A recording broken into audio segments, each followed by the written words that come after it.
Hi and welcome to another Level Up Cartooning. Today we've got a challenge. We're going to draw Batman, created by artist Bob Kane and writer Bill Finger for DC Comics back in 1939. Back then he was known as The Batman. The Dark Knight, as he's also known as, has gone through many machinations, changes, designs, rebirths, looks, so it's impossible to pick and draw the one true Batman. So I'm going to go with a Bruce Timm style of the Caped Crusader. Maybe next time I'll pick one of the 100 or so other versions. Anyway, all you're going to need to follow along with me is a pencil and paper. Easy peasy, right? Before we get started, make sure you hit that thumbs up and the subscribe button as it helps this channel to grow. And hit the bell so you never miss a lesson. Okay, so let's draw Batman.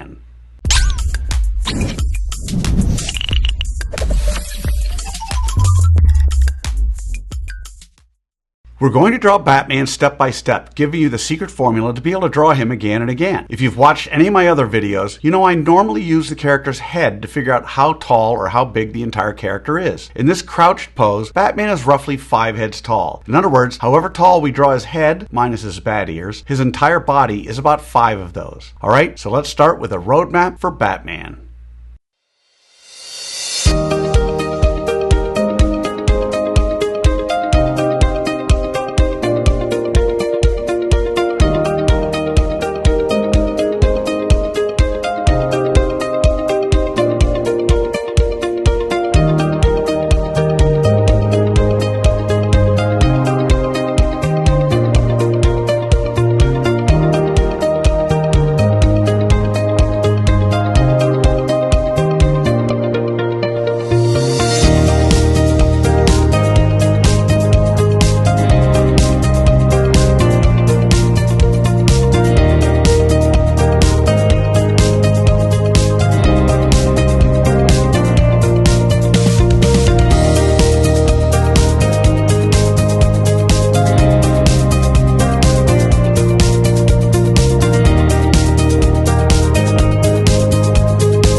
So there's our roadmap for Batman. Now we're on to step 2. In this step, we do what I call roughing out the features. I want to remind you that until the third and final step, you want to draw as light as possible. You'll see that I use guidelines to help me to know where to put Batman's eyes, mouth, and some of the other things. We don't want those guidelines in the final drawing, so you want to draw them light enough to be able to erase them easily. So let's rough out Batman's features.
Okay, so there are the roughed out features for Batman. So now with the roadmap done and the features roughed out, it's time for the final step. In step 3, we get to have fun. We get to draw the final details of Batman. We don't have to guess where we're going to be putting things because we've already done all the hard work to figure that out. In this step, it's okay to draw darker, but don't press too hard or mindlessly retrace over the lines you've already drawn. Always draw with an eye on tweaking and improving until the very end. So let's draw in the details for Batman.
Alrighty, there he is, the Dark Knight, otherwise known as Batman. So how do you think you did? Understand, if you've never drawn Batman before, you cannot expect to have drawn him perfectly. He's a tough character to draw. You'll notice I don't spend time coloring him during this video because I want my lesson to focus solely on the drawing process. Now you have the secret formula, the process for drawing Batman. With that, you can draw him again and again, and by all means color him when you're done. I promise each time you draw him, it'll be a little better and a little easier. I also promise the more you work with me, the better you're going to get at all of your cartoon characters. For those of you who want to go a little deeper, click on the link below for my free 4-part drawing series where I spend more time explaining the details and the thinking behind each step of what I call the level up cartooning process. So now I'd love to see your drawing of the Batman. If you can, take a picture and post it on either Facebook or Instagram, and don't forget to include the hashtag #LevelUpCartooning. I hope you had fun with this one. Remember to subscribe, and thanks for joining me. Until next time, keep drawing, my friends.